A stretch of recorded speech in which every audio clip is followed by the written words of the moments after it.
buenos días a todas y todos. Les damos la más cordial bienvenida a la presentación de esta obra, que está de más por decirlo, pero que estamos muy contentos y es un gran honor, de verdad, que se encuentre el ministro José Ramón Cosío Díaz en esta Facultad de Derecho. Me permito presentar a los miembros del Presidium. Nos acompaña el rector de la Universidad Autónoma de Yucatán, el doctor José de Jesús Williams.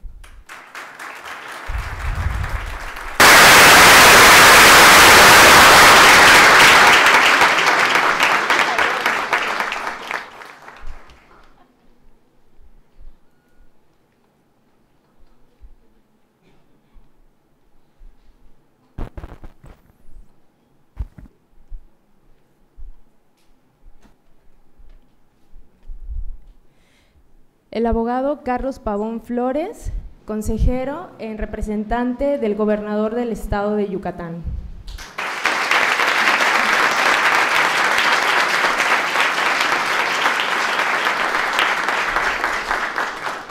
El doctor Carlos Alberto Macedonio Hernández, director de esta Facultad de Derecho.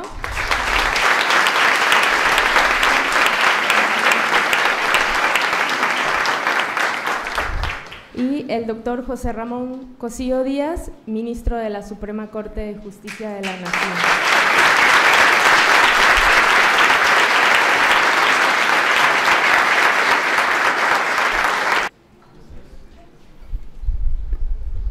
Muy buenos días tengan todas y todos ustedes, abogado de Justicia de la Nación y coordinador de la obra titulada Constitución Política de los Estados Unidos Mexicanos comentada, que hoy se presenta. Sea usted bienvenido a esta su casa y agradecer la oportunidad que le da a nuestra comunidad de compartir esta obra. Muchas gracias por su presencia.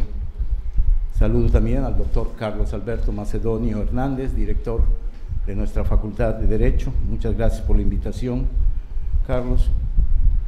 Saludo también a los magistrados, magistradas, jueces federales y estatales, funcionarios públicos, directores generales, a los integrantes del 17º Consejo Universitario, al abogado general, a las maestras, a los maestros, medios de comunicación que se encuentran aquí presentes. Muchas gracias a todos por su asistencia a este importante evento académico. La Constitución Política de los Estados Unidos Mexicanos, sin lugar a duda, no solo es la ley suprema de nuestro país, también es la norma fundamental que fija los límites y define las relaciones entre los poderes del Estado y de estos con sus ciudadanos, pero sobre todo es la Carta Magna que garantiza los derechos humanos de nuestra sociedad. En una sociedad democrática, la libertad, la seguridad jurídica y primordialmente los derechos humanos deben ser el eje rector que nos distinga como sociedad. Por ello, felicito al señor ministro, doctor José Ramón Cosío Díaz, porque como coordinador de esta obra se preocupa no solo como juzgador, sino como académico de que nuestra Constitución Política sea entendida de la mejor manera, con el fin de que los juristas la estudien, la analicen y la interpreten de la mejor manera, con el fin de que en el ejercicio práctico obtengan el anhelo de nuestra sociedad, la justicia. Muchas gracias.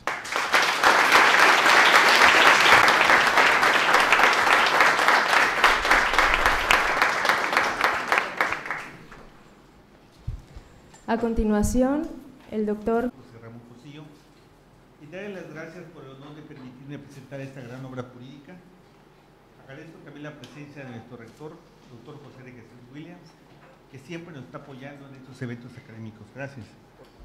También agradezco la presencia del licenciado Carlos Pavón Flores, consejero jurídico, y representante del gobernador, licenciado Orlando Zapata Bello.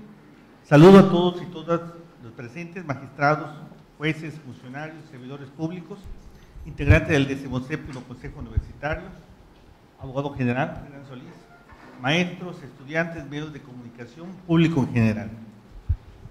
La obra que se presenta a la Constitución Política de los Estados Unidos Mexicanos comentada fue realizada precisamente para celebrar los 100 años de la promulgación de nuestra Constitución.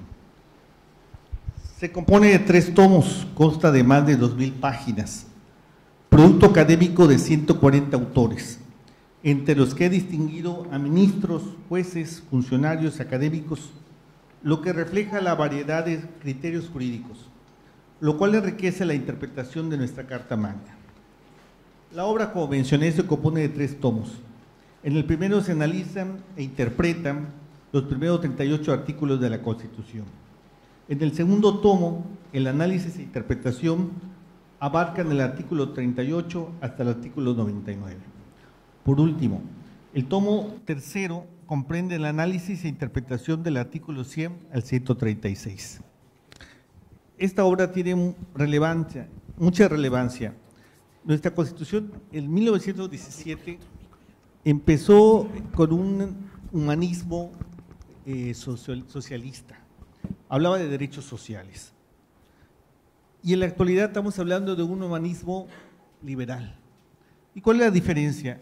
En el humanismo socialista se ve al ser humano como un colectivo, como un todo. Por eso en la Constitución de 1917 se hablaba de los derechos sociales como el derecho al trabajo, la huelga.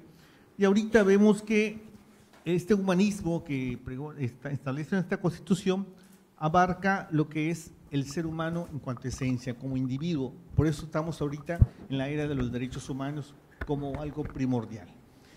Lo importante de la obra es que además de la diversidad de criterios de los autores, que tuvieron una formación profesional diferente y el ejercicio también es diferente, se aprecian aspectos importantes como son: primero, los artículos se analizan de manera minuciosa, párrafo por párrafo o por fracciones, como el artículo 27, el artículo 20 o el 123, que tiene varias fracciones y en cada uno hay un ensayo jurídico sobre ello. Los autores hacen comentarios precisos sobre cada uno de los párrafos y fracciones, los cuales no se limitan a una opinión, sino que realizan un estudio con un fundamento, con breves antecedentes históricos, antecedentes legislativos, referencia a leyes reglamentarias, entre otros conceptos. 2. Cada comentario realizado constituye un verdadero ensayo jurídico, pues los autores utilizan en la interpretación y análisis doctrina, las tesis de jurisprudencia de la Suprema Corte de Justicia, pero también se alude a la jurisprudencia de la Corte Interamericana de Derechos Humanos, así como de la Corte Europea de Derechos Humanos. De tal manera que el estudio de cada artículo es breve, pero no por eso incompleto, pues los autores sintetizan sus comentarios utilizando los métodos propios de la investigación. 3. La formación de los distintos autores de la obra permite tener una perspectiva completa, pues los comentarios de la Constitución tienen un criterio judicial, pero también académico, y en algunos casos comprenden criterios de interpretación de abogados litigantes, lo cual enriquece la obra, pues no tiene una tendencia específica. 4. La obra, si bien no es la única Constitución política de los Estados Unidos mexicanos comentada, debe decirse, sin demeritar las otras, que es la más completa en mi punto de vista, porque comprende aspectos importantes, no solo jurídicos, sino históricos, sin olvidar la argumentación que se utiliza en ella. 5. La obra también permite comprender conceptos como control de convencionalidad, interpretación conforme, entre otros conceptos. También analiza el procedimiento penal acusatorio de manera sintética, pero bastante completa, con algunas tesis de la Suprema Corte relativas a este nuevo sistema. Esto sirve de ejemplo para señalar que de cualquier artículo el lector podrá tener una idea clara de la Constitución, inclusive la pueden utilizar los jueces para fundar sus resoluciones o el abogado litigante como argumento en un juicio de amparo. Claro, hay que señalar que hay que darle los créditos a los autores, ¿verdad? 6. Por último, me permito afirmar que la obra servirá de guía para los maestros en disciplinas como Derecho Constitucional o en Derechos Humanos, entre otras materias. Pero también será bastante útil para los magistrados o jueces, para los investigadores del derecho, para los abogados litigantes, así como a los alumnos porque esta obra está comentada en términos claros, pero no por eso está exenta de calidad académica. Por lo tanto, felicito al coordinador, al ministro doctor José Ramón Cosío Díaz y a los autores, porque este tipo de obra conlleva tiempo, dedicación y un gran sentido de responsabilidad para con la sociedad, la comunidad jurídica y el ámbito académico. Y estoy seguro que esta obra va a tener revisiones y actualizaciones permanentes, dada la trascendencia que tiene, y va a ser una obra que va a servir mucho al ámbito jurídico y sobre todo a la sociedad. También quiero felicitar y agradecer también al ministro Cosío, porque no solo es juzgador, es un excelente académico, me consta porque ha leído tus obras, y él tiene un eterno compromiso con el derecho y con la justicia. Muchas gracias.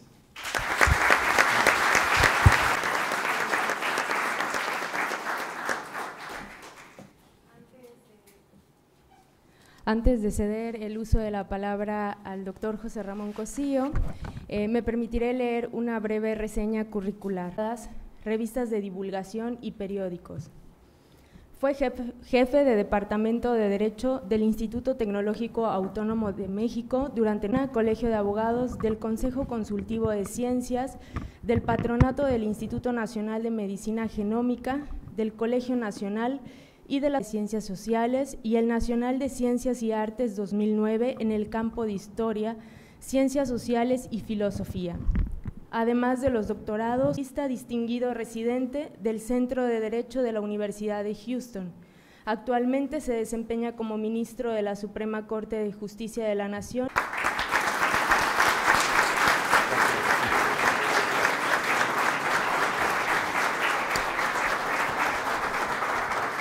Del Poder Judicial de la Federación, no porque al que tenga enfrente, porque lo conozco de muchos años, a Pablo Monroy, desde luego a los compañeros del Poder Judicial del Estado, a mi querida compañera Rina Basora, que está aquí sentada, con quien tengo una amistad de muchos años, y desde luego a Dulce. Ustedes no saben, pero yo vine hace varios años a dar una charla y se paró ahí. Entonces una chiquilla, ya no es tan chiquilla ahora, pero se paró e hizo una pregunta muy inteligente, muy inteligente. Y platicando con Rina, le decíamos la posibilidad de que se fuera a hacer en el programa Delfín, que tiene la Academia Mexicana de Ciencias, un verano. Estuvo ahí, se quedó a trabajar y ahora está desempeñándose muy bien en el Instituto de la Judicatura Federal, ahí en la Ciudad de México. Entonces es de veras ver cómo la gente que tiene oportunidades crece, va haciendo cosas. De verdad, muchas gracias, Dulce, por todo el apoyo de todos estos años. La idea que tenemos, si les parece, y el señor rector así lo considera, podría yo explicarles algo de este libro y si les parece a ustedes, podríamos tener una sesión de preguntas y respuestas.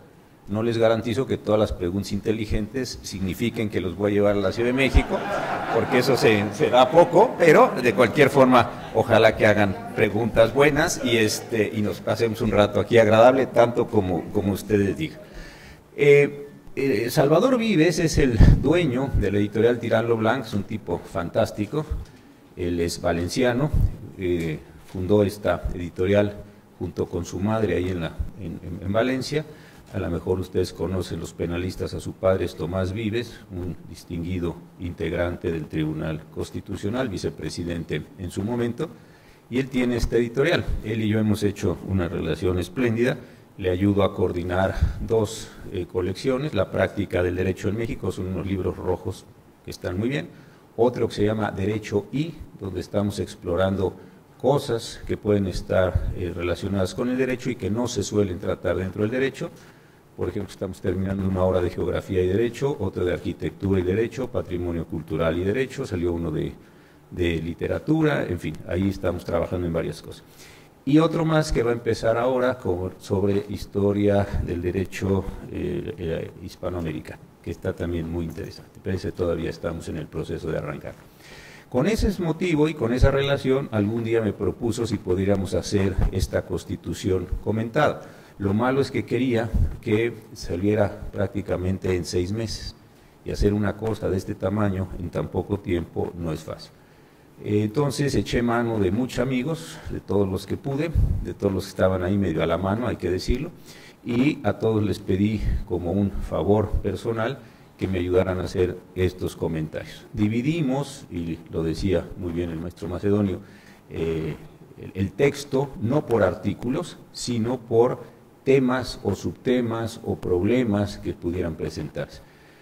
Para ninguno de los aquí presentes escapa que el artículo 4 tiene una cantidad enorme de temas, tiene vivienda, tiene agua, salud, etcétera, y pues no se trataba de que una sola persona ahí medio diera una pasada rápida por el asunto, sino de fragmentar tanto como se pudiera este precepto y todos los demás a fin de hacer esta compilación.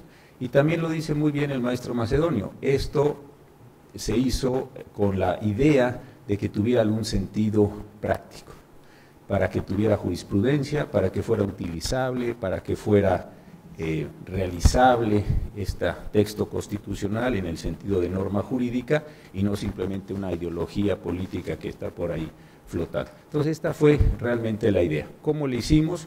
3 chicos espléndidos que trabajan conmigo, Julio Martínez, Santiago Oñate y Jimena Ruiz, me ayudaron, prácticamente se constituyeron en arrieros del personal que andaba por ahí atrasándose en los artículos. Esta es la función de los directores y los coordinadores de toda obra, y lo que fuimos haciendo es empujar y empujar y empujar, revisar los textos, y logramos salir muy a tiempo con este trabajo. Está publicado, ya se lo describió también nuestro Macedonio muy bien, y vamos a ir actualizándolo. Tenemos que hacer un corte este mes de agosto, vamos a mantenerlo en línea y vamos a irlo poniendo en papel pues cada 2 años, cosas así, para mantenerlo vivo el texto. Por supuesto que todavía podemos fragmentar más los preceptos, podríamos todavía encontrar algunos puntos que no fueron del todo tratados o bien tratados, etcétera, para seguir con este texto. Y a mí lo que me pareció interesante es, y lo decía usted también muy bien, maestro, estando los derechos del pueblo mexicano, que fue la obra que don Octavio Hernández inició en los años 60 y que después retomó la Cámara de Diputados y el Instituto de Investigaciones Jurídicas, que es una obra muy buena. Esta tiene una idea distinta, ni mejor ni peor, simple y sencillamente distinta, para tratar de hacer comprensible y aplicable el texto constitucional a la situación que estamos viviendo. Uno de los problemas que yo encuentro como ministro de la Suprema Corte, y seguramente mis compañeros magistrados y los abogados litigantes, los profesores coincidirán, es que en muchos temas los elogiamos, hablamos mucho de ellos, etcétera, pero no sabemos cómo utilizarlos como herramientas de transformación social. Entonces tenemos un derecho espléndido al agua, por poner uno solo de estos. ¿Y qué significa el derecho al agua? Significa que todos tengamos un número de litros diarios independientemente, significa que de repente haya agua, que haya mucha, que haya poca, de qué calidades, cómo se ejerce, cómo se logra el cumplimiento de ese derecho.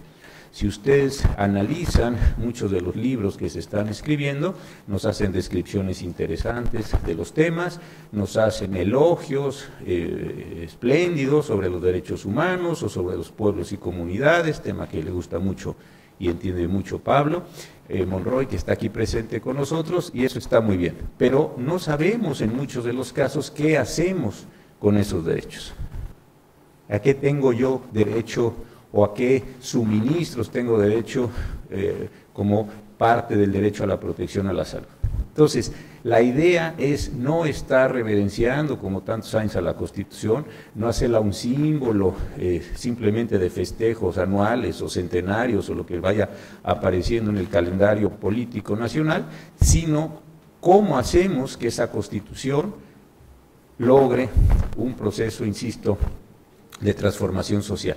Este fue un primer paso, el paso que trataremos de mantener, ajustar los artículos, actualizarlo con la jurisprudencia y ir dando algunas claves para que, como dicen en la filosofía pragmática, se vuelvan herramientas las ideas y no simplemente se queden en eso ideas. Creo que este es el asunto a mi parecer, más importante. No sé si se logró como totalidad en el libro, hay que decirlo también, porque si no, pues uno siente que está ya tan bien todo y tan bien dicho que no tiene sentido seguir trabajando, sino creo que esto necesita un proceso de transformación en este mismo caso. Esta es la idea que tuvimos, esta es la forma, y si lo autoriza el señor rector, el señor director, a mí me gustaría que pudiéramos conversar, si ustedes quieren, sobre este tema, y si no, sobre algunos otros.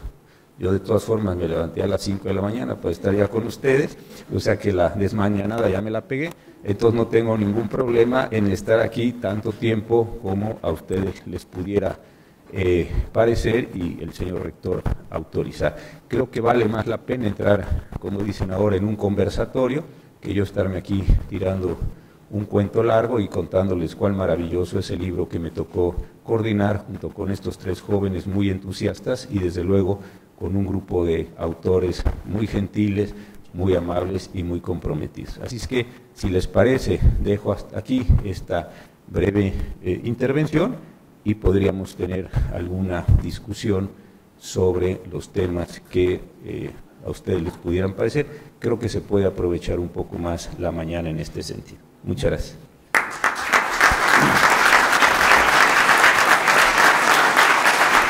¿Les parece?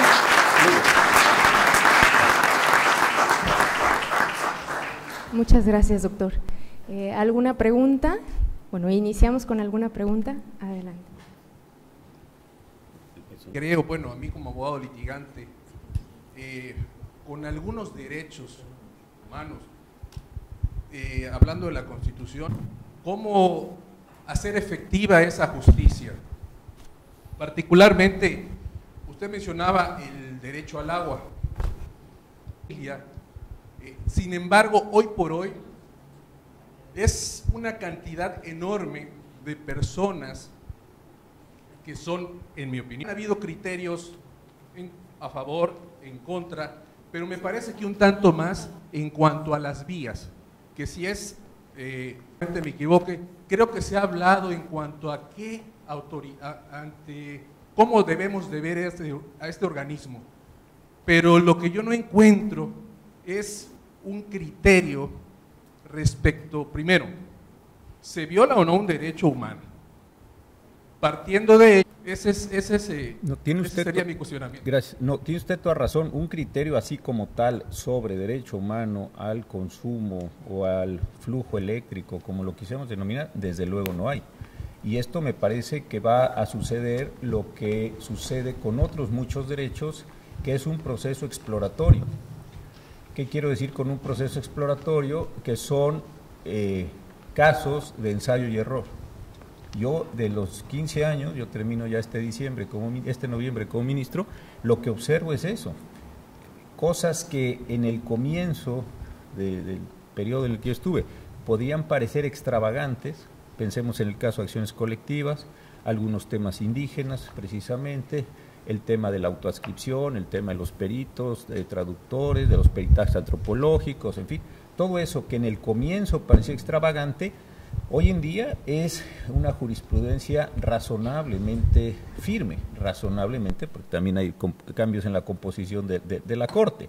¿Qué es entonces lo que quiero decir? No hay un criterio, efectivamente hay un ajuste en qué casos sí se puede o se debe proveer un amparo y en qué casos hay que ir a un juicio mercantil en la relación de igualdad o de coordinación, como decía Jelinek, en ese caso. Pero lo interesante aquí es la posibilidad de que ustedes como litigantes planteen cosas y poco a poco, no le digo que no le garantizo una sentencia favorable ni siquiera en el comienzo, pero a fuerza de estar insistiendo se van logrando transformaciones. Yo alguna vez lo pensaba en el caso de la proporcionalidad de penas. ¿Cómo nos aproximamos a la proporcionalidad de penas?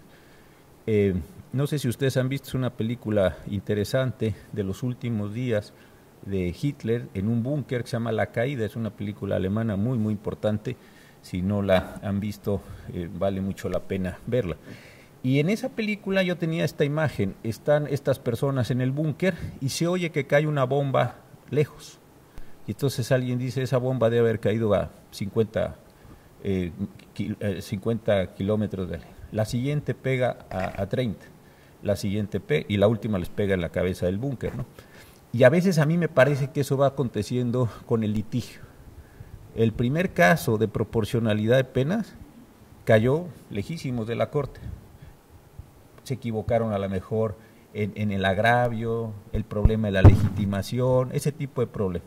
La siguiente cayó más cerca.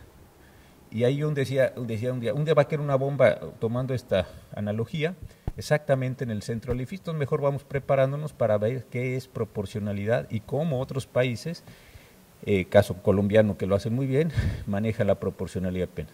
Yo creo que esto pasa en el litigio.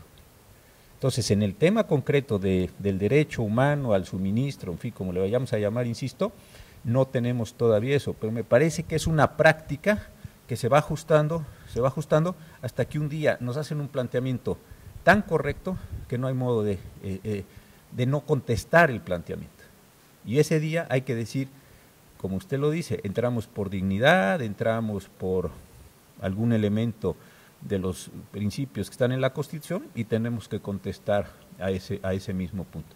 Apenas estamos en la discusión de las vías, de la nueva naturaleza de CFE, en fin, ahí hay un cambio importantísimo. El problema del derecho de vía, que está cambiando fundamentalmente en este caso, es decir, hay una gran transformación y estamos viviendo ese ajuste, pero en lo concreto que usted pregunta no hay esto.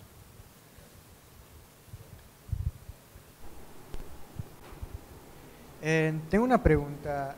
Soy alumno de esta facultad y recientemente nos estamos introduciendo a lo que es el mundo constitución, entender lo que es la constitución abierta. Entonces, me gustaría, si usted puede explicar qué es la constitución abierta y qué opinión tiene sobre ello. Mire, encima recuento histórico de cómo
entendimos la Constitución en este país.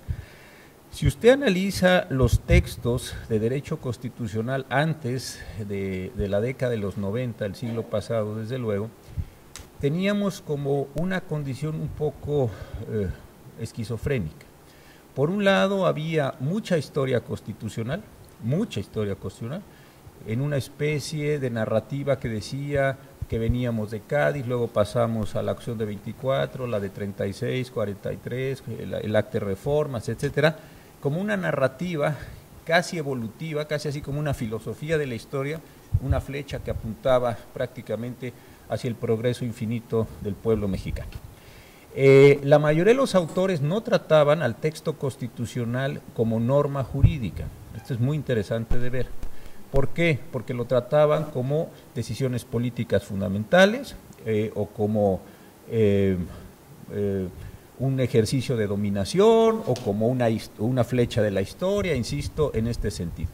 Yo creo que hasta los años 90 nos dimos cuenta, y eso me parece que es una de las consecuencias no tratadas de la transición política mexicana y del pluralismo que se generó con la transición, nos empezamos a dar cuenta que la Constitución la teníamos que entender como norma jurídica. ¿Por qué no nos dábamos cuenta de eso? Porque estaba el juicio de amparo y a través de las llamadas entonces garantías individuales jugábamos con el texto constitucional. Yo estoy hablando del entendimiento académico. El profesor Silva Herzog y yo el año pasado coordinamos un libro que salió en el Fondo de Cultura que se llama Lecturas de la Constitución, que revisamos desde Rabasa hasta Carpizo, toda la manera en la que se explicó la Constitución, y ahí usted podría encontrar, pasando por Tena, Burgó, etcétera, de la Cueva, lo que usted quiera, y ahí puede encontrar esta referencia. ¿Qué es lo interesante de esto, la Constitución abierta desde mi punto de vista? Que ya nos dimos cuenta todos que es un texto único, más allá de si nos gusta o no nos gusta, más allá de todas las reformas que tenga, más allá del desorden que pueda tener, es un texto único. Lo interesante de tener un texto único es que hay que sentarse a interpretar el texto único.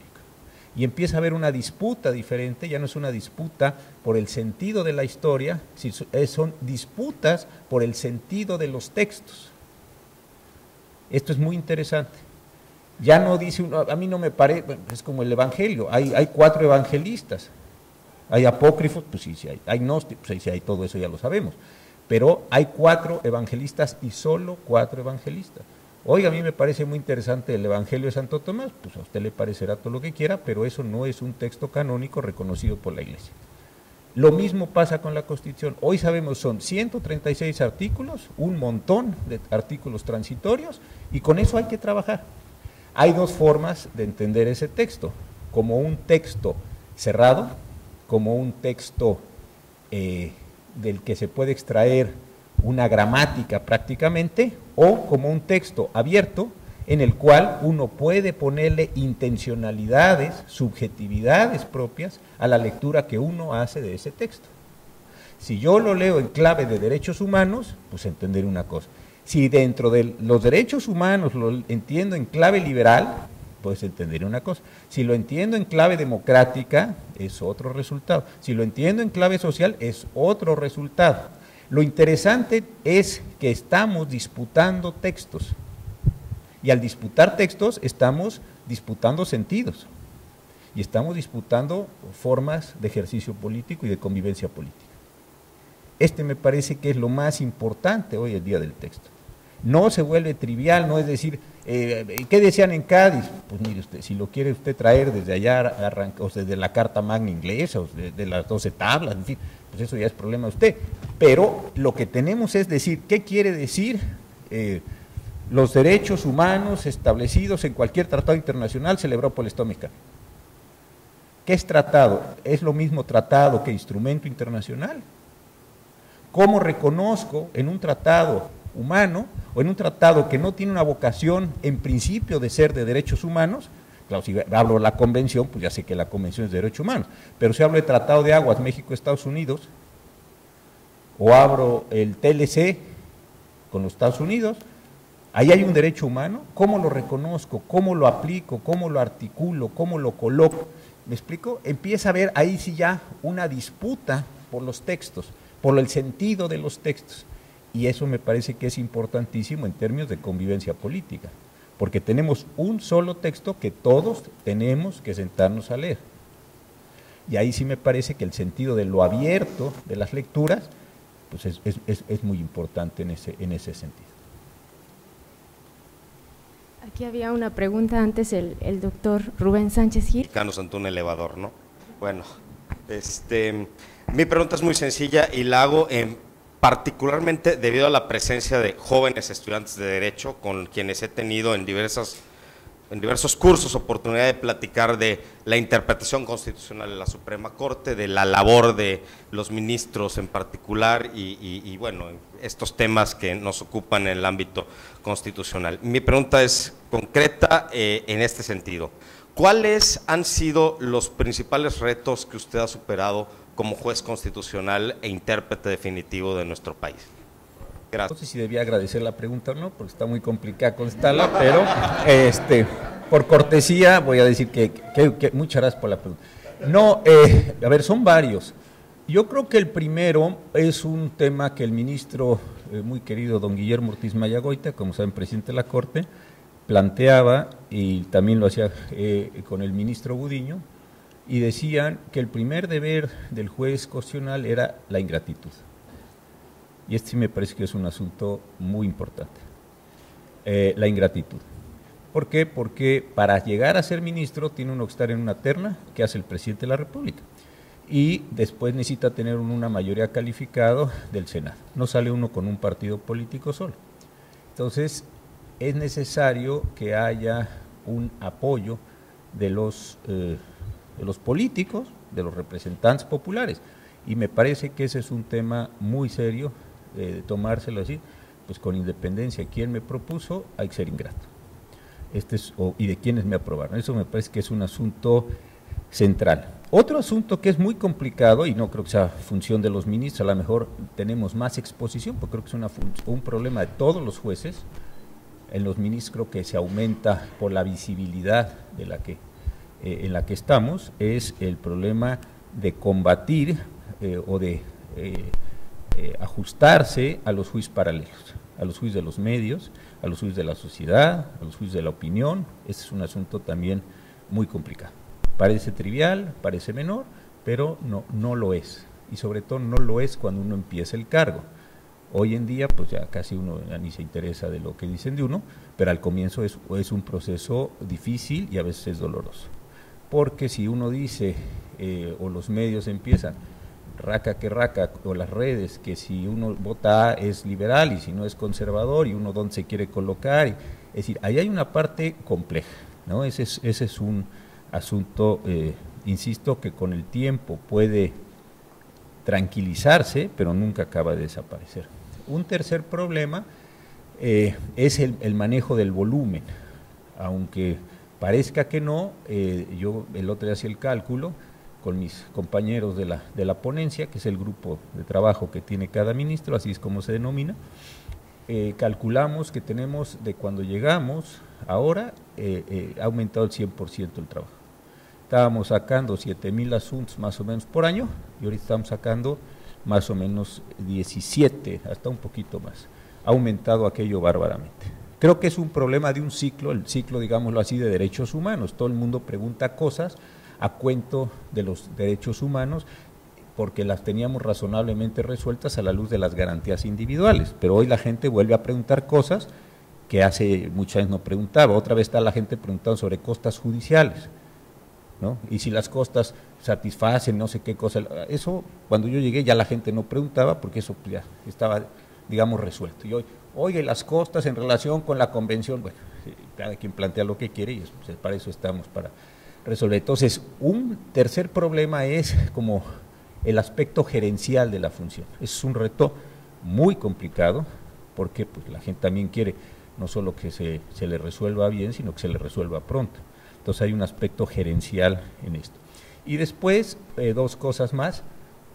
Uno es este cambio de derechos humanos, porque una cosa es decir, y lo preguntaba aquí el maestro con algunos ejemplos de la electricidad, etcétera. Una cosa es decir que está padre los derechos humanos, y desde luego está, y otra es cómo opera uno derechos humanos, que son dos cosas muy complicadas. Y este juego de si le doy la razón a A, pues le tengo que pegar un palazo a B, o le tengo que ordenar a la Secretaría C que extraiga recursos, pues no sé dónde. Ese es otro aspecto muy, muy complicado.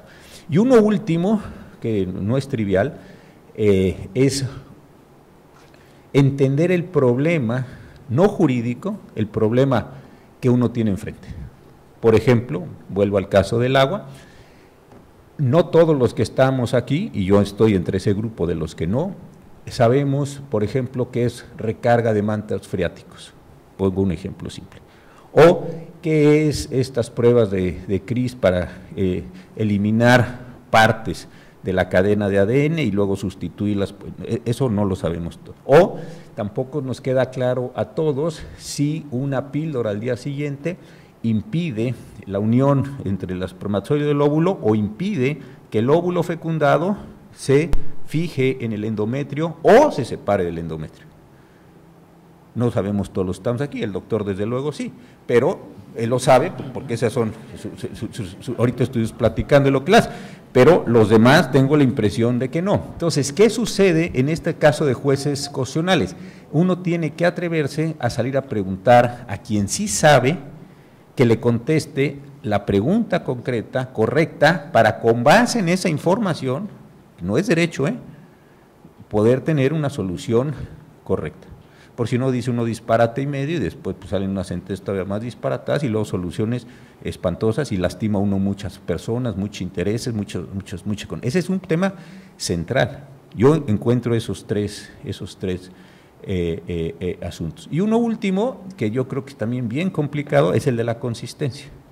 Porque hay casos donde uno le parece fantástico hacer justicia, así, justicia con mayúscula, y luego en un caso diferente ya no suena tan agradable hacer la misma cuestión, no es lo mismo liberar a ciertas personas por ciertos delitos en ciertos momentos que liberar a otras personas por otros delitos en otros momentos, cuando las condiciones formales se pueden parecer mucho, no las condiciones materiales. Esa parte de decir, hijo, si aquí dije que se iba a la calle, también en este se va a la calle, pero es un sujeto horrendo, pues qué pena, o todos a la calle o todos adentro de la calle. Esa consistencia con el pasar de los años, yo creo que es un asunto bien complicado también.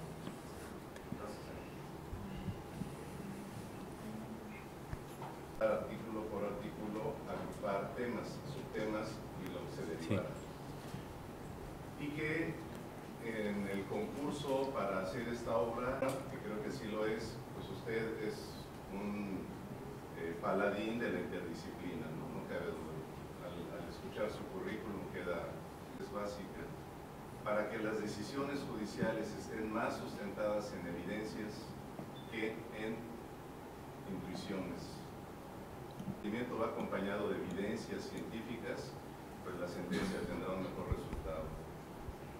La invitación es a que antes de que usted, con varias instituciones, la UADY en primer lugar, en un Congreso Internacional de Ciencias Forenses, para que usted sea el que dé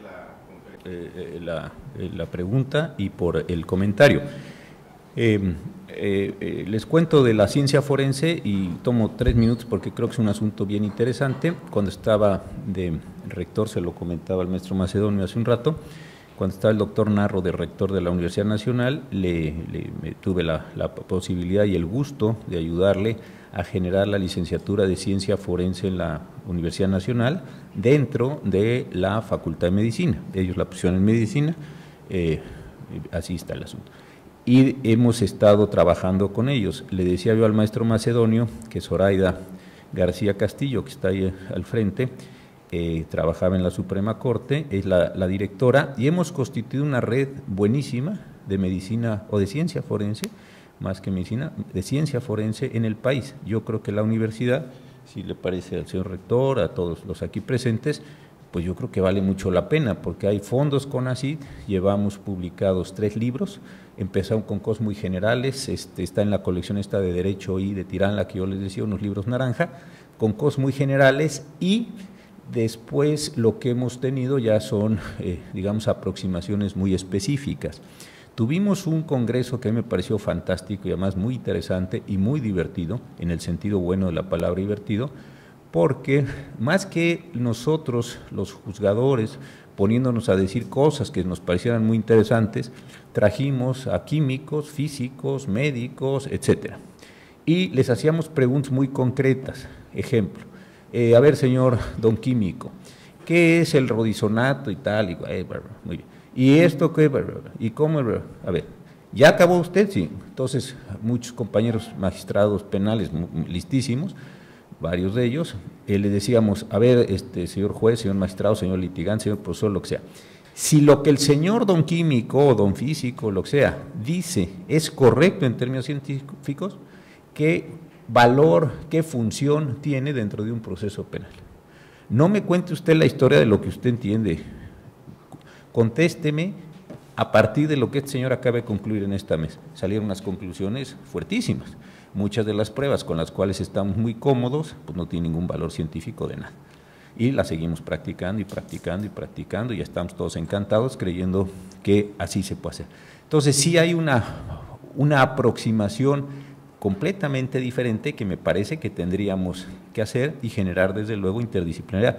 Yo encantado la vida, vengo con ustedes y creo que es interesante que se incorporaran a la red, eso como ciencia forense. Y un segundo problema que yo también, yo estoy en la Academia Nacional de Medicina, formo parte de eso, y algo que estamos trabajando, eso va un poco más lento, pero es la revisión de los planes y programas, en fin, básicamente los programas de medicina legal, que eso está atrasadísimo, ¿no? Son unos libros allí viejísimos que estudian, y entonces ni los médicos saben hacer bien medicina legal, ni los abogados entendemos esa medicina legal. No estoy hablando de esta universidad porque desconozco cuál es la situación, no me meto en ese lío, pero sí de muchas universidades que conozco. Son programas viejísimos, que no tienen nada que ver con la situación que se está presentando hoy, desafortunadamente, en el país, con la delincuencia organizada y no organizada y todo lo que estamos viendo.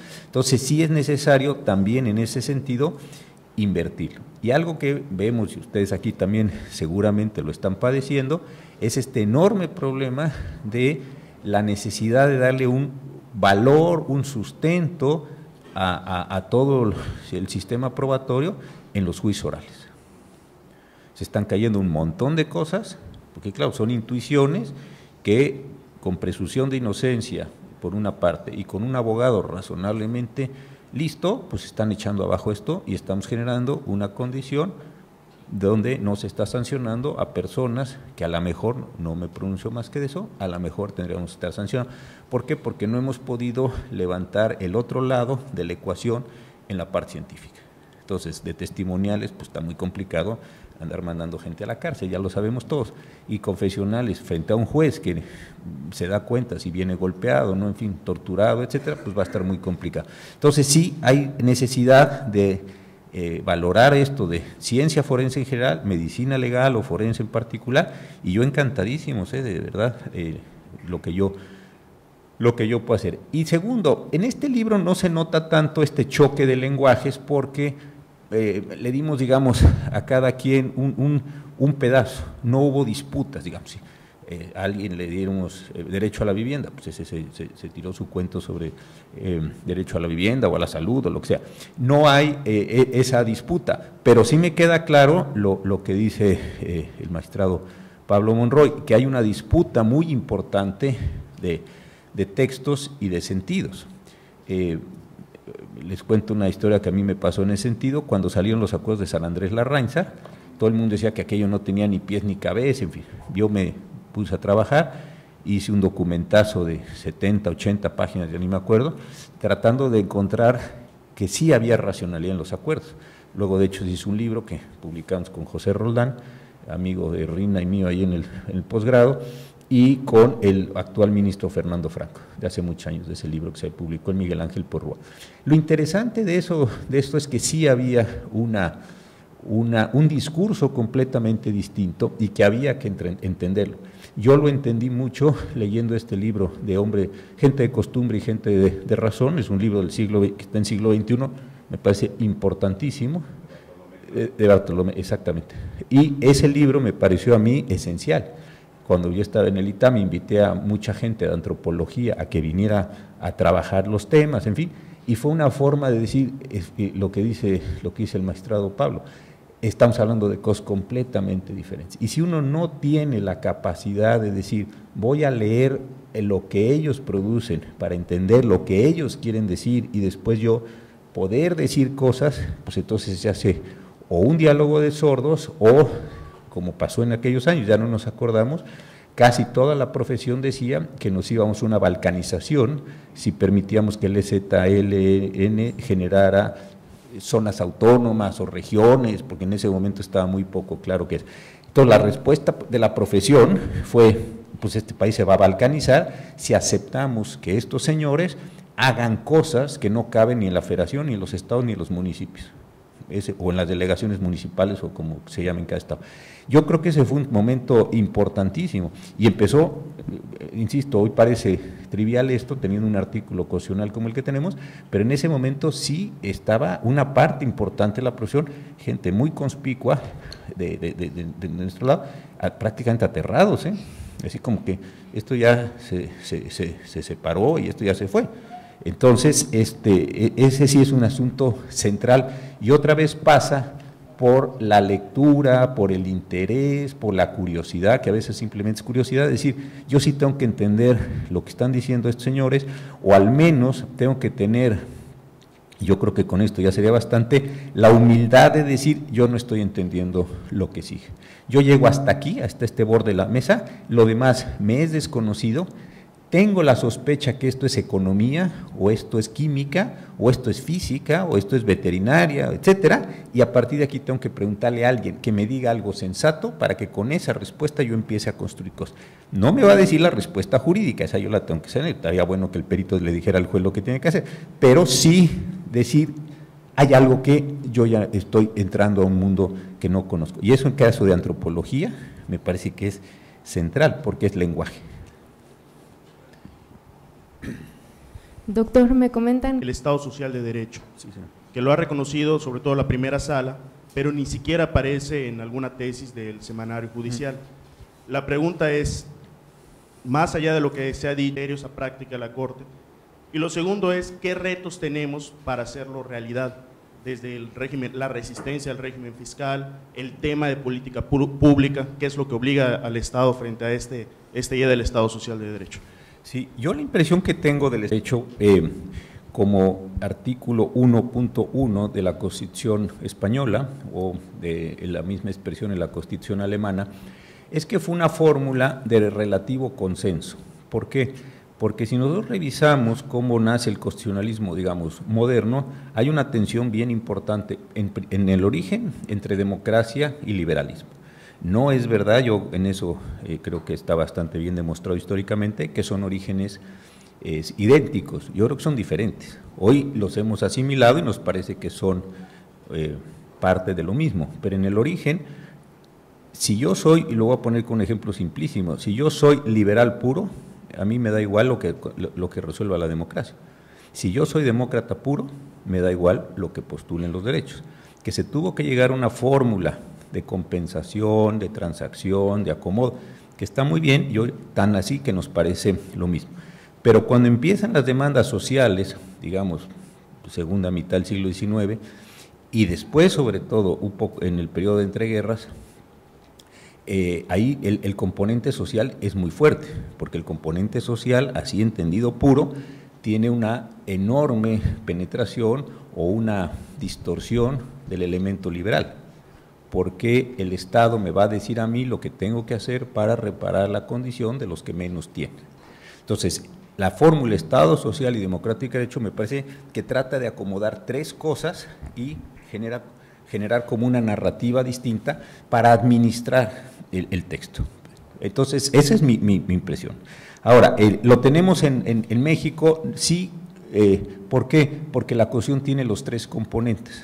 Tenemos componente democrático, tenemos componente liberal, tenemos componente social y estamos jugando en lo que preguntaba el compañero hace un rato, en un texto abierto donde algunos leen o le dan más énfasis a la parte liberal, otros le dan más énfasis a la parte social, y eso me parece que precisamente son esas tres condiciones.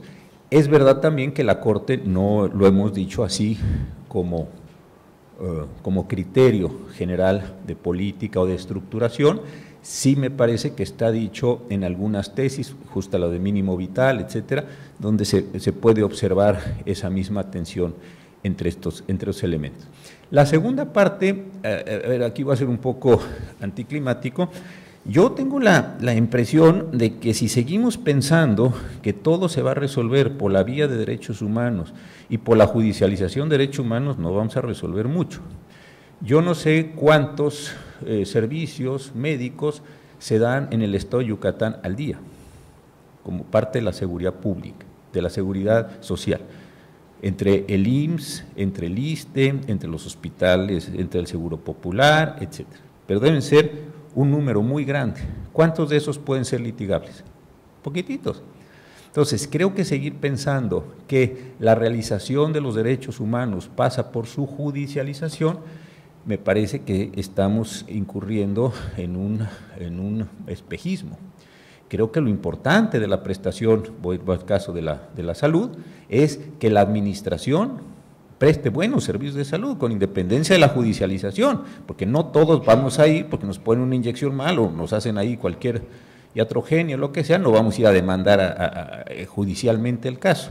Entonces, sí creo que ahí en ocasiones estamos como desviando la cuestión. La administración se ha atrincherado en mucho, en su propia ineficiencia, esperando el litigio. Como no me han demandado el derecho humano, pues no le tendría yo que demandar el derecho humano, usted me tendría que dar un servicio y una calidad de prestación de servicio con independencia de que yo pueda ir o no pueda ir al amparo. Entonces, creo que nos hace mucha falta recuperar y demandar el avance de la administración.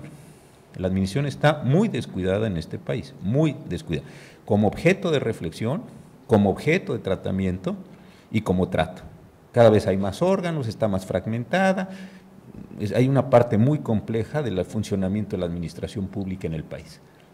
Pensando, insisto, en esta cosa así, de que los litigios de interés público, eso está bien, pero tiene un componente, desde mi punto de vista, remedial, no es el componente primero de la realización de los derechos humanos.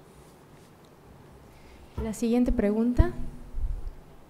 Y posteriormente unas restricciones que se vinieron construyendo. Y atendiendo a la obra que hoy presenta, ¿qué línea jurisprudencial tiene que seguir la Corte para garantizar los derechos al mínimo vital, como habíamos empezado, como habían comentado, y para poder realmente garantizar el ejercicio de esos derechos?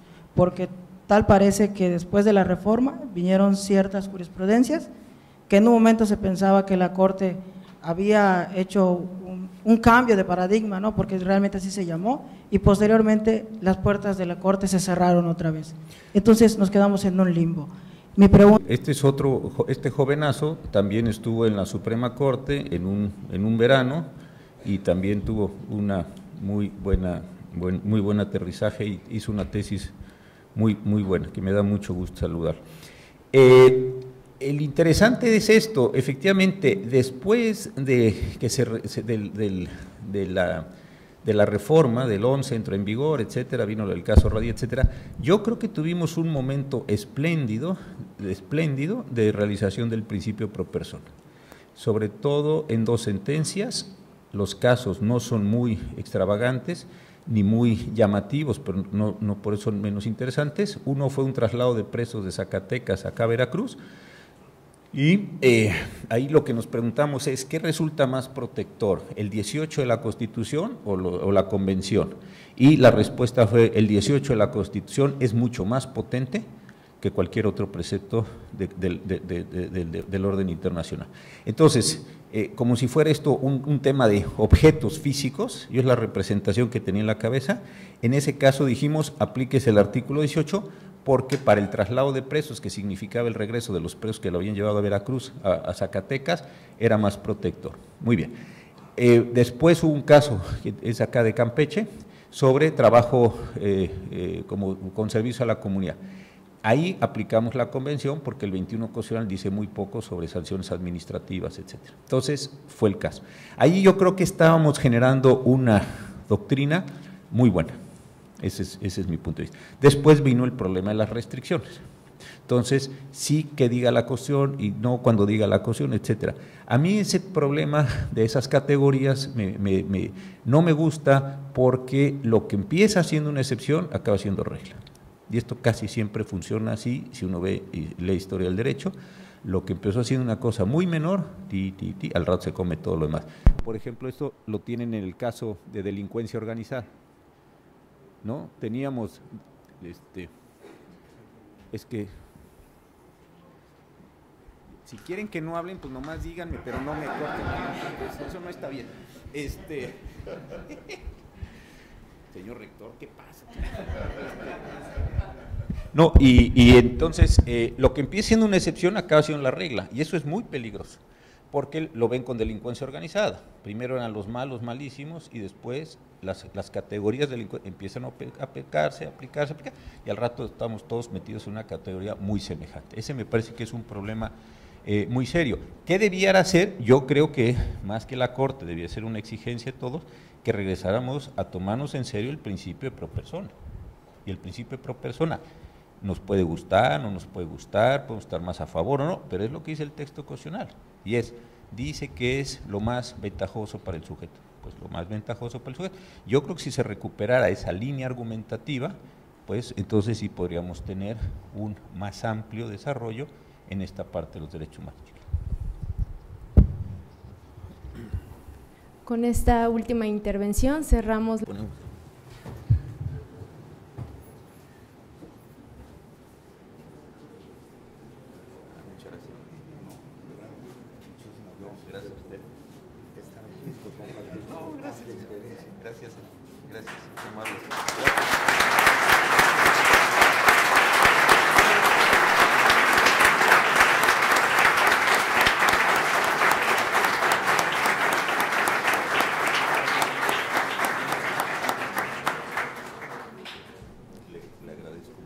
El doctor Carlos Alberto Macedonio Hernández hará entrega de unos libros al ministro José Ramón.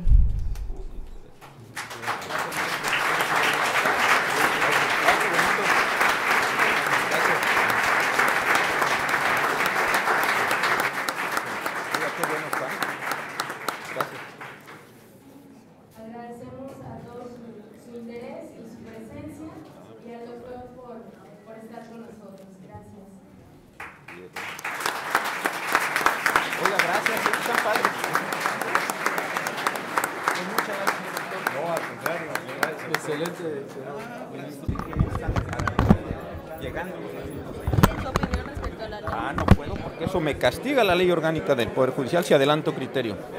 En su opinión, ¿la Constitución actual aún cumple con los requerimientos democráticos que necesita el país? En términos formales, sí. Los órganos, la división de poderes, el sistema federal, los derechos humanos, yo creo que en esa parte, como descripción general, yo creo que sí. ¿Y vela por el respeto a los derechos humanos? Sí, como reconocimiento de derechos humanos, están todos los de fuente constitucional, todos los de fuente internacional. Yo creo que hay un catálogo amplísimo de derechos humanos establecidos. Ya si se respetan o no, eso ya es otro tema. Vamos, para ver a los alumnos. Básicamente le quería preguntar, hay un decreto, una controversia constitucional sobre el decreto 418 que decreta precisamente que la península está libre, bueno, que Yucatán está libre de transgénicos. ¿Sabe cuál es el estatus de ese? No.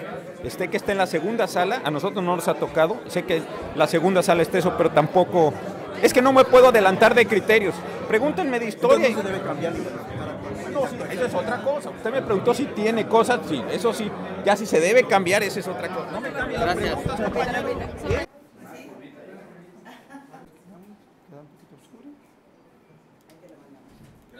Todavía, jóvenes, un instante más.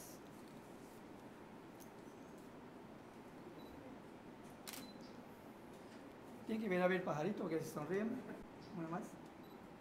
El que se chimuelo que no se sonría. Gracias. Muy amable.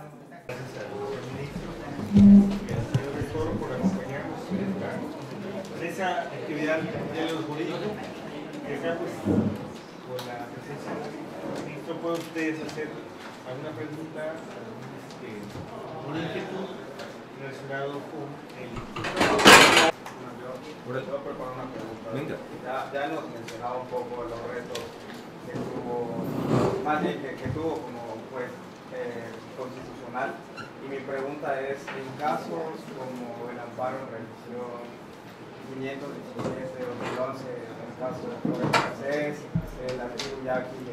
Uno vota en contra cuando no está de acuerdo con los resolutivos, porque los resolutivos pueden decir ampara, pues yo no amparo, desecha, pues yo no quiero desechar, en fin, ahí es donde se suele dar el voto en contra.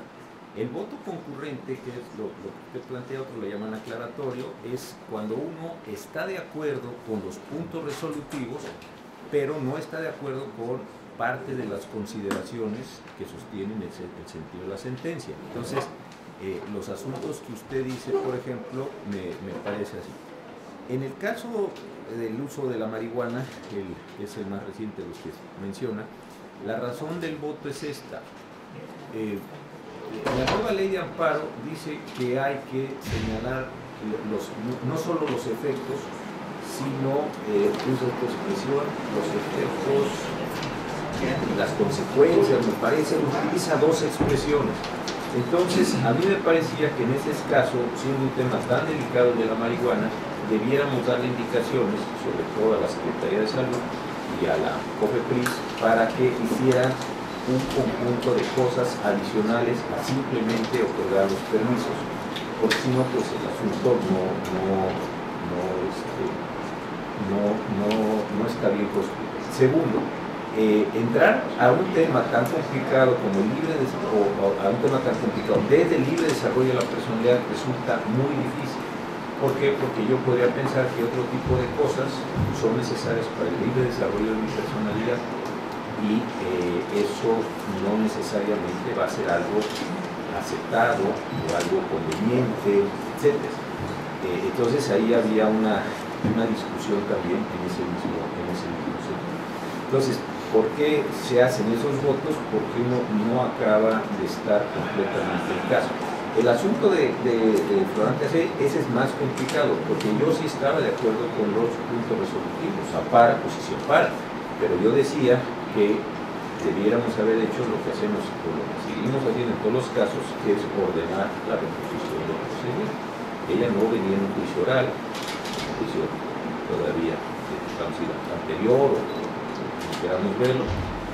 Entonces a mí me parece que ahí sí había algunos elementos que debimos haber mandado a reponer el procedimiento, juzgar los hechos o juzgar la conducta del señora conforme a lo que estuviera agregado al expediente y sobre eso hacer. ¿Qué es lo que por lo demás hacemos todos los días? Y ese es un problema, a mí me parece, de consistencia con el vecino. Pero esa sería la diferencia en ese sentido.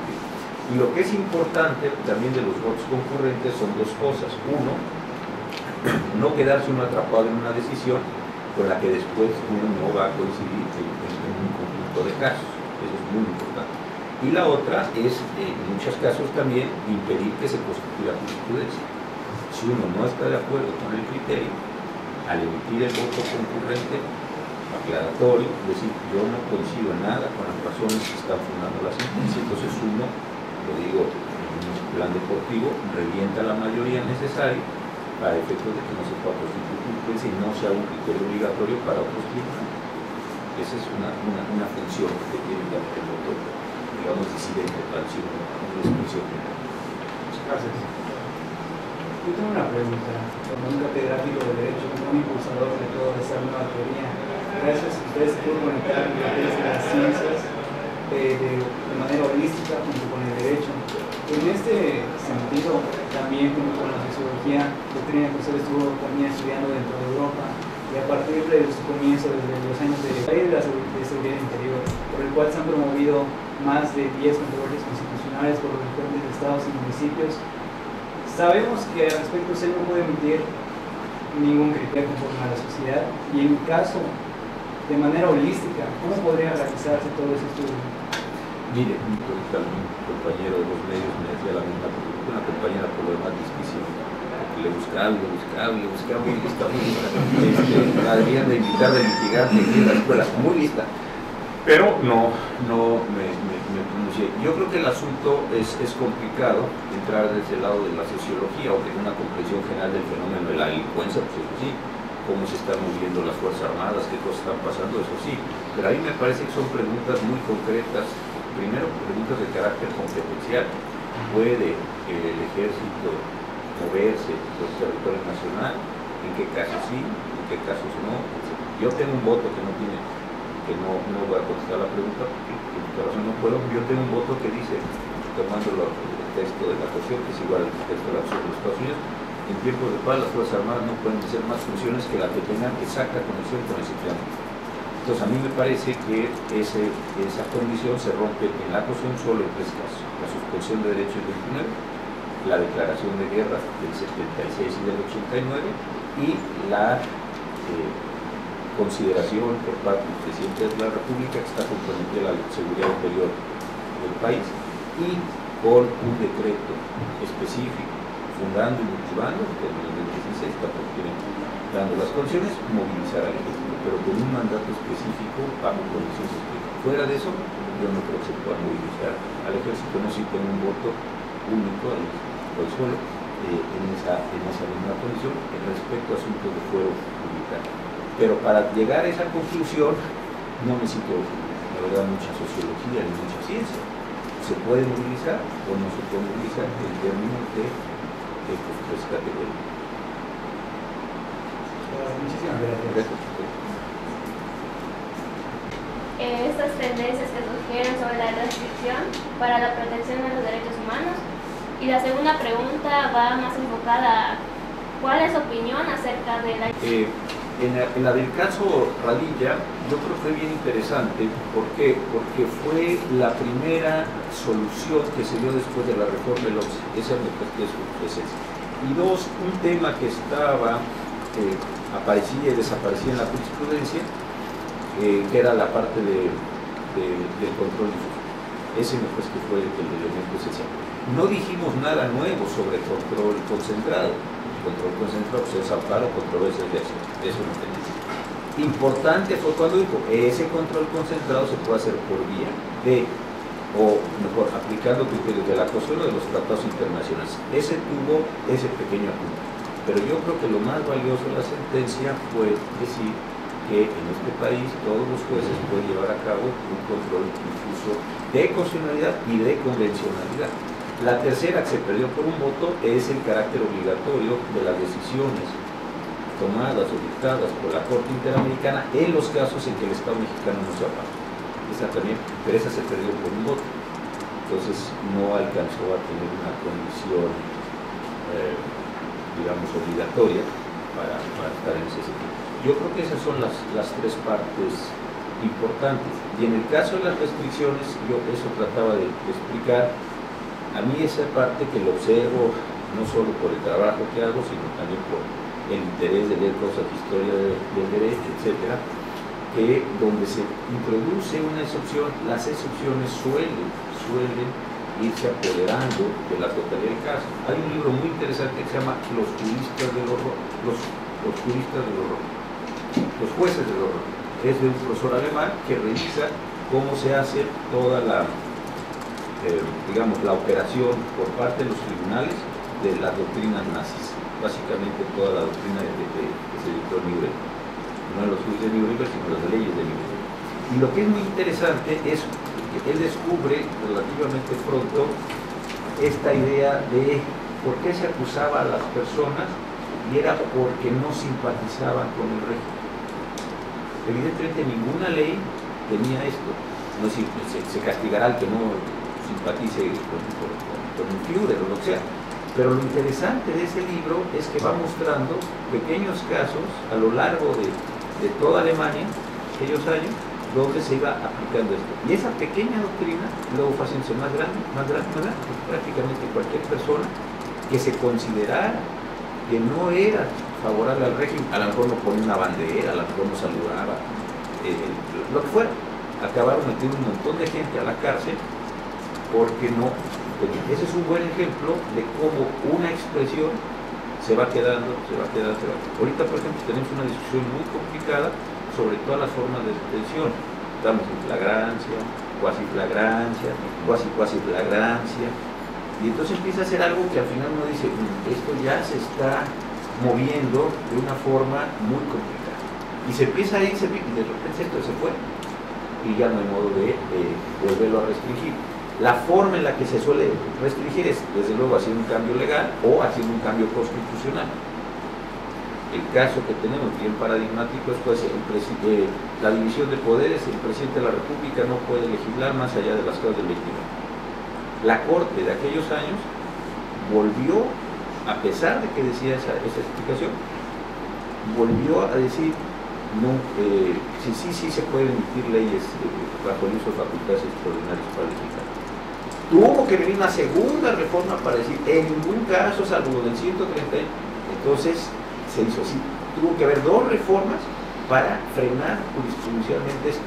¿Por qué? Porque la Corte, claro, no se animaba a andar declarando inconstitucional el Código de Comercio, que una bola de legislaciones que se habían emitido en uso facultades extraordinarias, inclusive después de la Constitución 17. Ese es el problema que se va a presentar. Y yo creo que el caso de restricciones empieza a tener esto.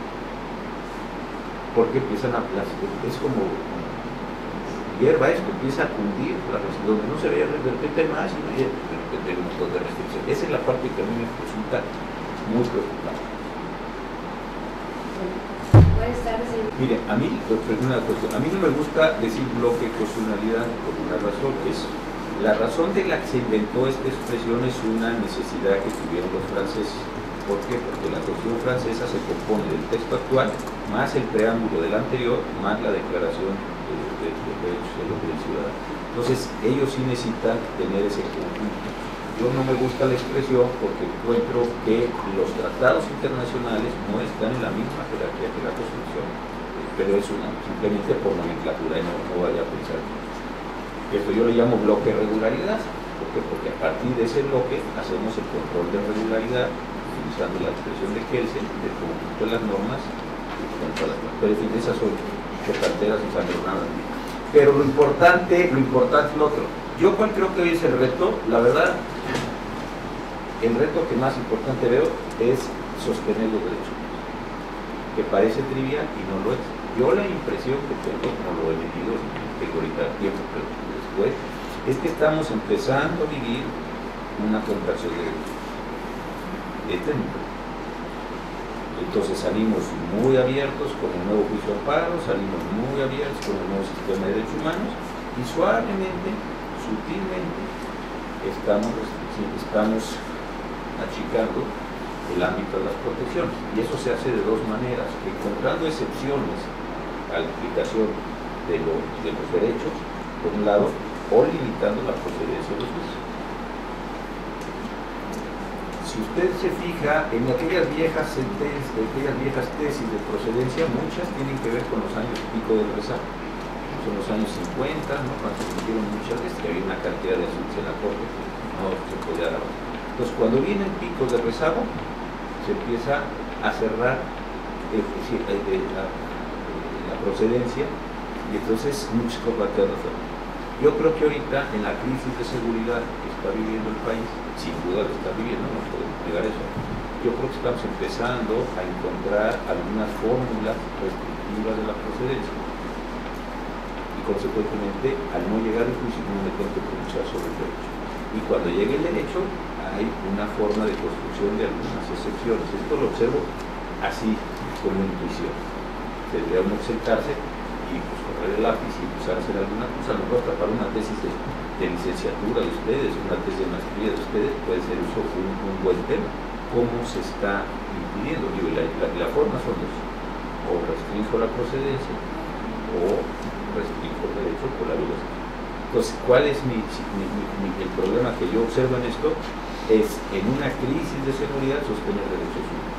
Porque hay un contradiscurso que dice, pues sí, los derechos humanos sí son derechos de los criminales y donde están las víctimas, la seguridad, ese me parece que va a ser un problema no gigantesco en otros usos. No es que decir que yo esté de acuerdo con eso, simplemente estoy diciendo que eso me parece que es lo que vamos a observar.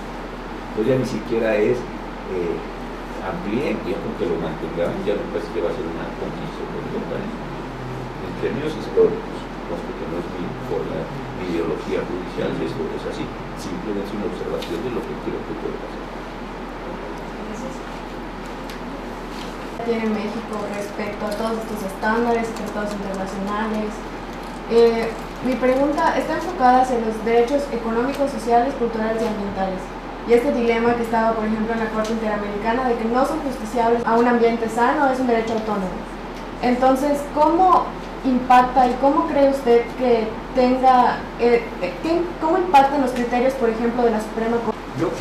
Una de las razones por las que, como posición personal, más allá de lo estrictamente judicial, pero digamos, como una condición general, a mí me parece muy importante sostener el sistema interamericano, apoyar el sistema interamericano, lograr la obligatoriedad de las decisiones de la Corte Interamericana, aún en los casos, insisto, en los que el Estado mexicano sea parte, es porque me parece que el sistema interamericano eleva, amplía, utilicen cualquier metáfora, si es espacial la metáfora, ensancha las posibilidades protectoras que tenemos.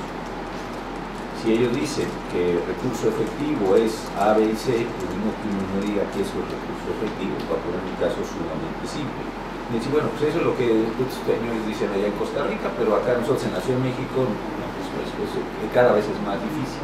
Entonces, creo que la función de mantener el sistema interamericano vivo, efectivo, etcétera, es precisamente la de forzarnos a nosotros a decir cosas. Esto me parece muy importante. Y eso, en el caso de los derechos económicos sociales, me parece que es así. Y ahí también hay una tensión enorme. ¿Por qué? Porque es la tensión del cumplimiento de derechos contra el presupuesto. Y entonces, de ahí si no hay si el Estado social quiere ser Estado social, tiene que ser un Estado redistributivo. Y no se puede ser redistributivo si no existen tasas progresivas. Punto. Entonces, mientras sigamos teniendo tasas flat, entonces en ese sentido va a ser muy complicado realizar un Estado social. Porque la burocracia general, la administración en general, se pone muy mal cuando se le ordena pagos específicos o otorgamiento de prestaciones concretas, porque les parece que es, y se presenta cada vez una discusión ideológica fuertísima, se presenta una especie de invasión a la división de poderes, así lo ven ellos, no sé si estoy de acuerdo con ellos. Entonces se genera una tensión increíblemente grande. ¿Por qué? Porque dice, este señor hospitalícenlo, al señor genere un cuarto especial, el señor ponga un pabellón, entonces empiezan unas tensiones fuertísimas, más de lo que ustedes creen. Ahí sí uno siente que el Estado empieza a moverse en términos de ir a litigar, ir a presentarse, etcétera, porque ni siquiera es el pago del dinero, es como la percepción ideológica de que el derecho o las sentencias no están hechas para eso. Si me explico, es como si les desordenara a uno el pueblo. Ahí sí ese es un tema importantísimo. Entonces, que haya dicho eso la Corte Interamericana es muy importante. ¿Por qué? Porque sí da palancas o puntos de apoyo para que la Corte Mexicana y los demás tribunales, no solo los asuntos de la Corte, puedan hacer o puedan ampliar un poco más ese mismo sentido. Yo creo que es una decisión, la pensaba yo comentar la semana que entra, justamente, en el periódico El País, que escribo ahí un miércoles sí y un miércoles no, de la semana que entra, justamente de eso, porque por el efecto enormemente expansivo que tiene. Entonces, sí nos va a impactar, sí nos va a impactar. Pero insisto, esto va a generar, otra vez, en términos reales, no en términos de ideología judicial, en términos reales, un choque con la misma. Pero insisto, y esto es muy importante, no es por el dinero, porque darle a una persona medicina, para ella puede ser la diferencia de la vida, para el tamaño del presupuesto que tiene el país, es irrelevante. Ese no es el problema, es por qué los jueces se meten, por qué los jueces dicen, por qué los jueces hacen cosas que no debían hacer. Que los jueces juzguen, que los jueces condenen, pero que los jueces no remueven. Y ahora, si lo metes ya en términos de regresividad, que era la última parte de tu pregunta, pues el asunto no fue sino incrementarse. Y acuérdense cómo fue durante años y años y años la construcción ideológica de los derechos sociales, que eran sus normas programáticas. Y esa fue la construcción ideológica de siempre. Entonces, ¿en qué medida se puede actualizar un derecho social? Pues en la medida en que haya presupuesto. ¿Presupuesto por qué? Para ese derecho social específico. Si no está presupuestado, es decir, si no permite una acción positiva por parte de la administración, eso no es un derecho. Eso es una llamada a misa y seguirá el que quiera ir y el que no, una convocatoria, lo sea. Ese es otro problema que pendularmente también regresa, que es lo mismo de hace rato de la pregunta de usted. Va bien, va bien. Diversas reformas como son las constitucionales en materia de derechos humanos que ya se ha tocado, el nuevo sistema penal acusatorio, pues se le dio nuevos lineamientos como está el protocolo de actuación, entre otras, en caso de niños, etc. Entre otras situaciones, ¿no? La víctima, el ir a dar su testimonio. y ver un policía a la derecha, eso implica una afectación. Entonces nosotros tratábamos... Yo creo que usted tiene la respuesta clarísima y coincido con esa respuesta. Un problema que observa uno mucho es que efectivamente se hacen normas, las normas generan un mundo interesante, posible, deseable, ideal, lo que sea, pero luego atrás de eso no hay algo que a mí me preocupa cada vez más, no se generan las competencias para las personas, ni se generan los apoyos para las personas que tienen que realizar las tareas. Si el derecho no lo entendemos como acciones, como un conjunto de acciones ordenadas, prohibidas, facultadas, ya sabemos todo el tema de la teoría del derecho, pues no tiene ningún sentido. Y esas acciones necesariamente se tienen que traducir en verbos. Cada ley que se emite genera nuevas acciones, es decir, nuevos verbos. Las personas tienen que saber medir, pesar, identificar, ponga usted todos los, aquí en el caso de usted, apoyar, reparar, consolar, lo que sea, todas esas cosas. ¿Y qué es lo que sucede con muchísimas cosas? Esto a mí cada vez, insisto, me preocupa más, que es, genero la ley y no genero las competencias a ese conjunto de sujetos que tienen que hacer esas nuevas acciones. Consecuentemente, pues la ley y a veces echa a perder más de la situación anterior. ¿Por qué? Porque de repente pasa que 10 personas se les puso a hacer lo mismo y claro, ninguna lo hace. O se distribuyen mal las formas de la acción que se tiene que llevar. Entonces, por ejemplo, el caso de lo que usted dice de estas cosas, pues se generan unidades, pero esas unidades están, no digo que sea el caso de ellos, simplemente lo pongo hipotético, pues están llevadas por personas que no tienen la competencia para hacer eso. No tienen los recursos para hacer eso. Lo que hablábamos hace un rato con el magistrado Pablo Monroy es el caso, a mí, muy cierto, de la parte forense. No ve las grabaciones de los juicios orales, las personas que acuden a los juicios no saben hacer lo que tienen que hacer en una audiencia. El fiscal no sabe acusar, no sabe aportar las pruebas, no sabe... esta persona se va a ir a la calle y la víctima va a quedar muy lastimada. ¿Por qué? Porque es una víctima material, pero no es una víctima política. ¿Por qué no va a ser una víctima política? Porque no se cometió ningún delito. ¿Por qué no se cometió ningún delito? Porque nadie fue determinado. ¿Quién va a pagar las reparaciones? Yo no, yo a mí me disculparon, yo creo que voy a pagar esa.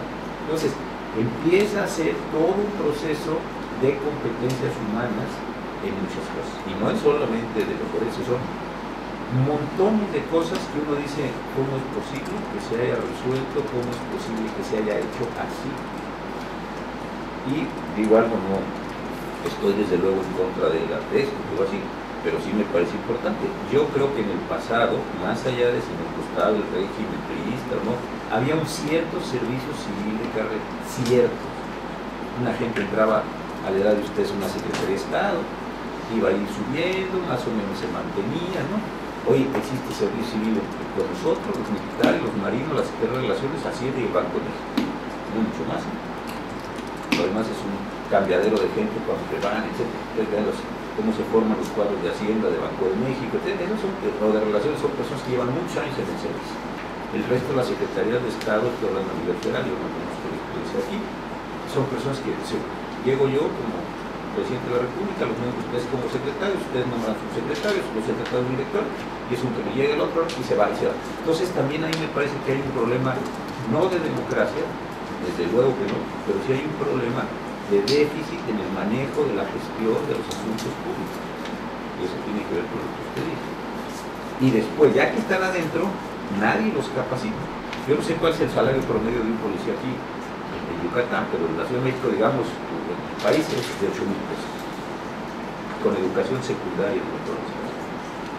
Entonces, queremos que cadena de custodias, bueno, queremos una cantidad de cosas. Ganan 8,000 pesos y tienen una educación muy básica. ¿Quién les enseñó a hacer cosas nuevas, distintas a las que hacían hace 3 años? Nadie. Lo mismo pasa con eso. Y ahí sí hay un problema muy severo, que me parece que parte del desencanto democrático tiene que ver con un desencanto administrativo. no me llega agua, no me recogen la basura, hay un perro muerto allí, ¿quién recoge el perro?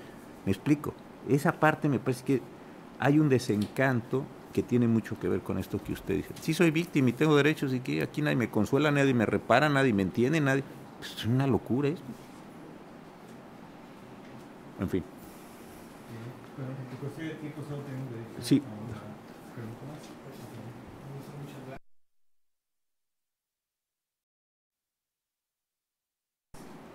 Que son algunas de carácter vinculativo, algunas no, que realizan los órganos supranacionales. En definidas cuentas, la Corte, esa adecuación de tales interpretaciones a las de la Suprema, y venga un órgano supranacional a darles la instrucción de que... Pues yo creo que no, porque el Estado mexicano de tiempos del presidente Zedillo quiso entrar al sistema interamericano y sabíamos cuáles eran las reglas del juego, hicimos las reservas, hicimos lo que quisimos hacer. Y hoy en día, pues está el caso. Y yo por eso creo que, más bien, esa parte, la segunda. ¿Cuál es la solución? Pues la solución, a mi parecer, es el principio pro persona, justamente como válvula que permite mover las dos partes de los derechos. Voy a tomar la botella del señor rector y yo lo que quisiera mostrar, que es lo que decía hace un rato. Supongamos que tengo un problema aquí, que es el de las penas de prisión o de la reinserción. Aquí me dice este artículo de la Convención A y este artículo de la Convención B.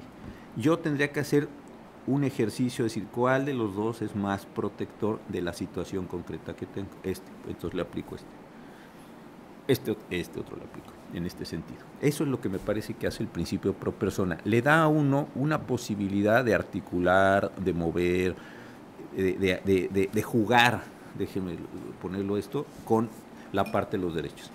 Si no estuviera eso del principio pro persona, tendríamos nosotros que haber inventado una categoría que nos permitiera decir, supongamos que dijera, en México se reconocen todos los derechos humanos de fuente nacional y constitucional, nada más.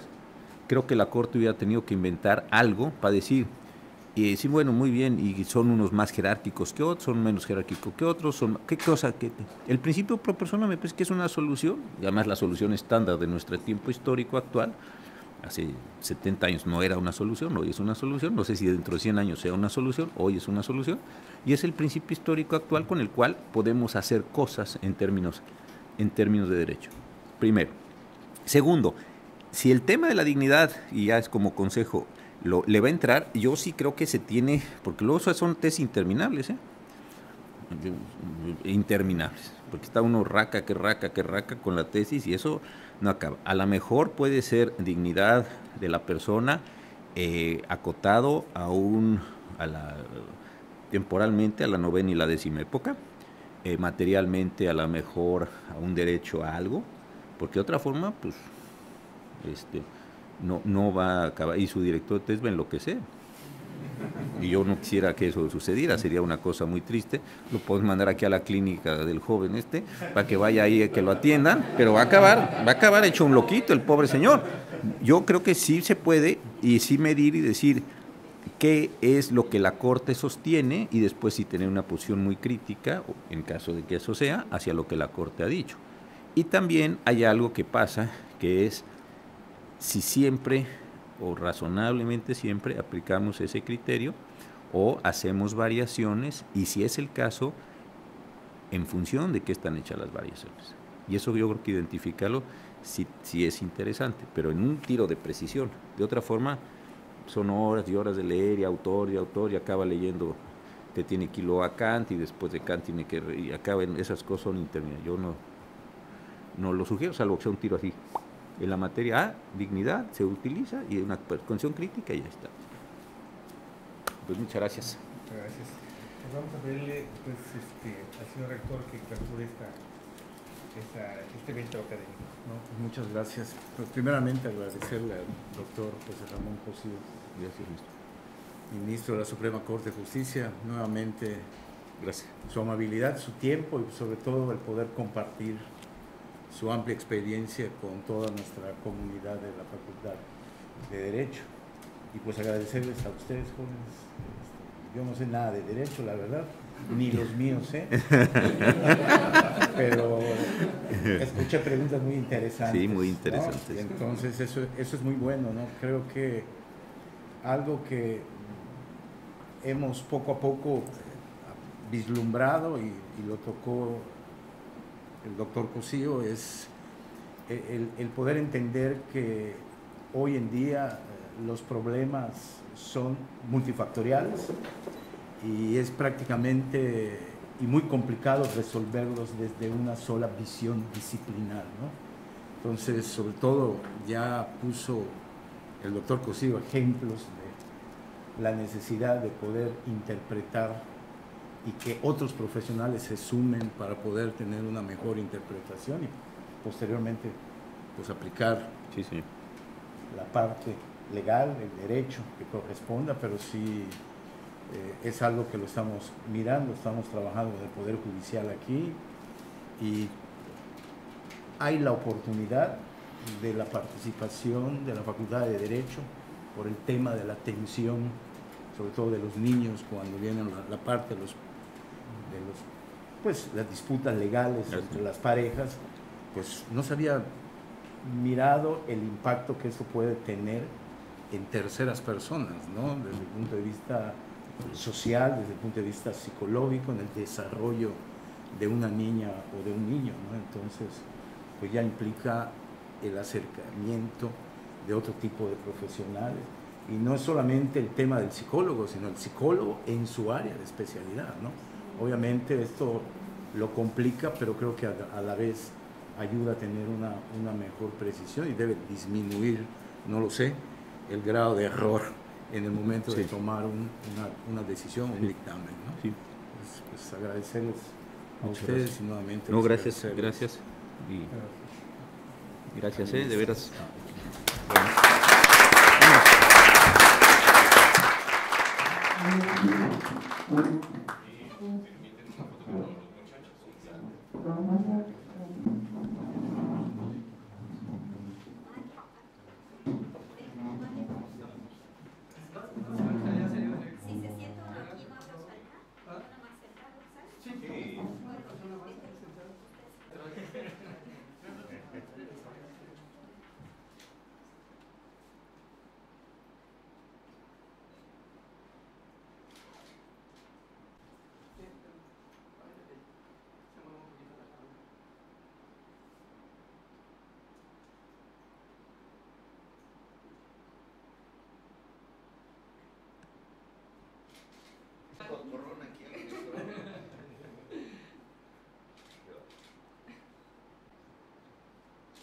Bueno, y se sonríe, la puedo vender más cara.